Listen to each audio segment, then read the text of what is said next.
उप मुख्यमंत्री अजीत पवार ने मंत्रियों को दो टूक संदेश दिया है। पवार ने साफ कहा कि मंत्री जिलों में सिर्फ झंडा फहराने न आए, बल्कि नेताओं और जिला अध्यक्षों के साथ तालमेल बैठाकर पार्टी को ताकत दे। पवार ने चेताया कि लापरवाह मंत्रियों को तुरंत हटाकर नए चेहरे को मौका दिया जाएगा।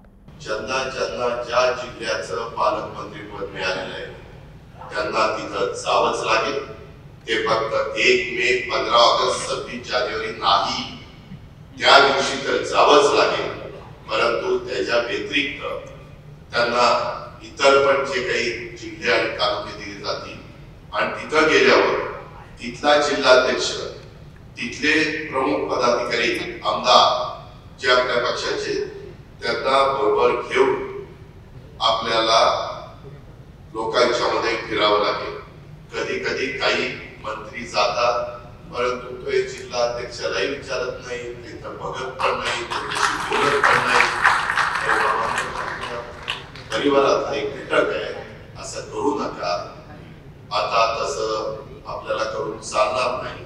माझ्या सहित सगळ्यांना ज्या काही छोट्या मोठ्या चुका होत असतील त्या दुरुस्त कराव्या लागतील, नाहीतर खुर्ची खाली करावी लागेल। एवढीच नोंद आपण सगळ्यांनी घ्या।